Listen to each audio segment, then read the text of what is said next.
اولئک اصحاب النار هم فیہا خالدون. یہ 60 سال کی 70 سال کی زندگی میں گناہ پورے نہیں ہوں تو ساری عمر کا وہاں اثرات جو ہے یہ ایسا ذہن میں سمجھ نہیں آتا. یہ تو سوال تو کئی دفعہ ہوئے ہیں تسلی نہیں جواب.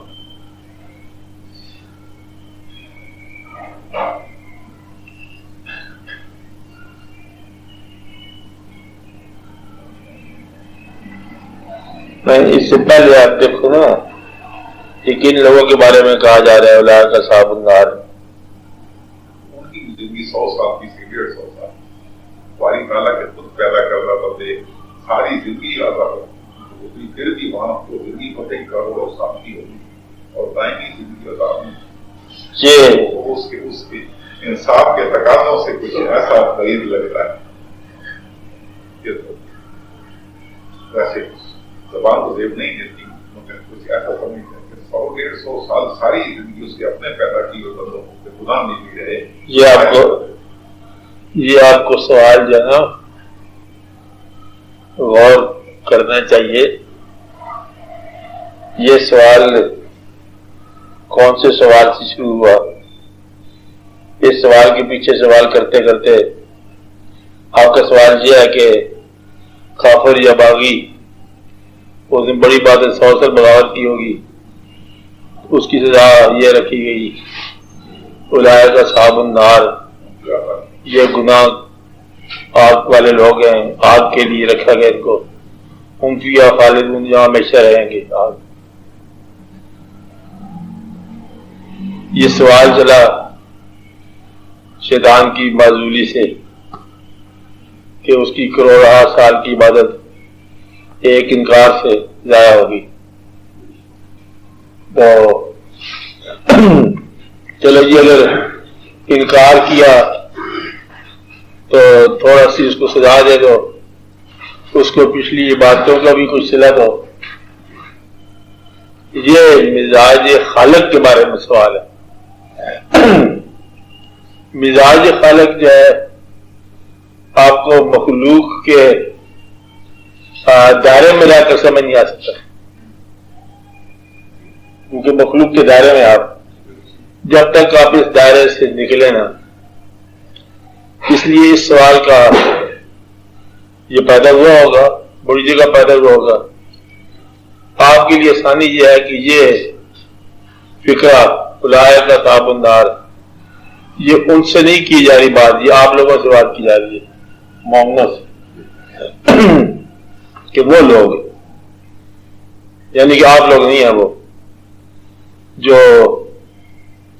آگ کے لیے ہیں ان کو وہاں رکھا جائے گا, اور آپ لوگ جو ہیں بشارت ہے آپ کے لیے جنات تجری من تحتہا الانہار. اب آپ کے ذہن میں یہ سوال پیدا ہو گیا کہ جی ہم تو جنت میں جائیں گے اسی, کچھ نیکی ہے کچھ بدی ہے چلو بخشے جائیں گے, ان بیچاروں کے لیے بھی کچھ ہونا چاہیے رعایت. ان بیچاروں کے ساتھ تبلیغ کر کے دیکھ لو, تبلیغ کر کے دیکھ لو. اگر وہ اللہ کے محبوب صلی اللہ علیہ وسلم کو عزت سے نہ ڈیل کریں تو ان کے لیے تو اصحاب النار ہی رہے گا. مقصد یہ ہے کہ صرف یہ بتایا جا رہا ہے کہ اشداء علی الکفار کیا ہوتا ہے, کہ جو اللہ کے محبوب صلی اللہ علیہ وسلم کے لیے ایذا مہیا کرتے ہیں اور کہنا نہیں مانتے ہیں, ان کے لیے اللہ تعالیٰ کے پاس کمپرومائز نہیں ہے. تو یہ تو آپ کے لیے بڑی آسانی بات ہوگی کہ اللہ تعالیٰ حضور پاک کے معاملے میں آپ جیسے جذبات رکھتا ہے, جیسے آپ نہیں کمپرومائز کرتے, کہتے جی اس معاملے میں ہم کمپرومائز نہیں کر سکتے. یہ تم اللہ کے خلاف ہو چلو ٹھیک ہے اللہ جانے اور تم جانو, لیکن جب تم نے حضور پاک کے بارے میں کوئی گستاخی کا لفظ کہہ دیا اب ہمارا آپ کے ساتھ کمپرومائز نہیں ہے. یہی کچھ اللہ تعالیٰ فرما رہے ہیں کہ میرا ان لوگوں کے ساتھ کمپرومائز نہیں ہے, کیونکہ یہ میرے محبوب صلی اللہ علیہ وسلم کے لیے کوئی نازیبہ بات کیا اب تک کام آ ہوں ان کے ہم آواز ضائع کر دیتے. تو یہ محبت کی داستان ہے اور بڑی خوبصورت داستان ہے.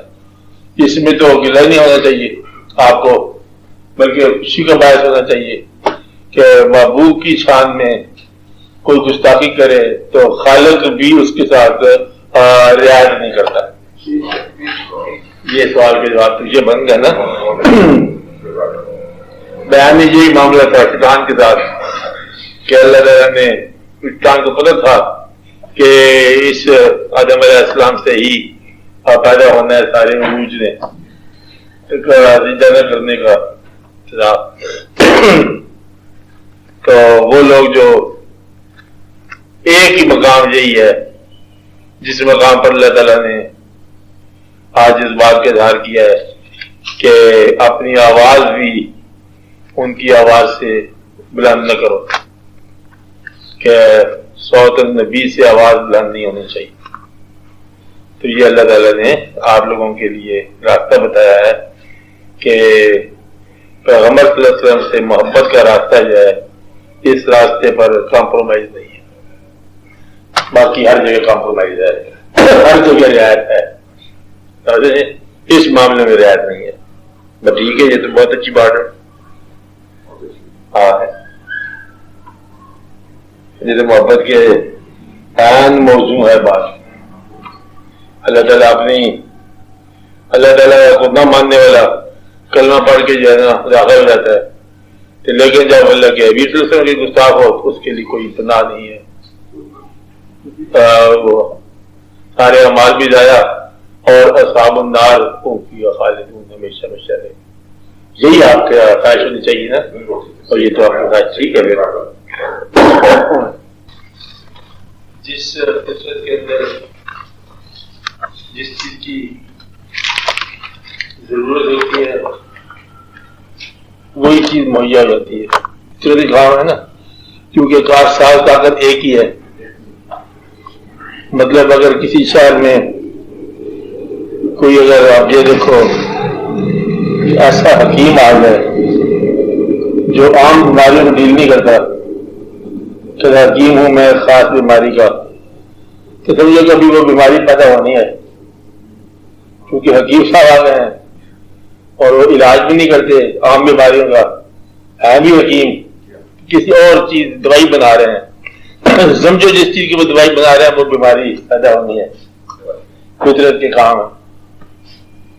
اور جس طرح حضرت نوح علیہ السلام کشتی بنا رہے ہیں خشکی پر، اب کشتی بنتی جا رہی ہے، خشکی کا معاملہ ہے.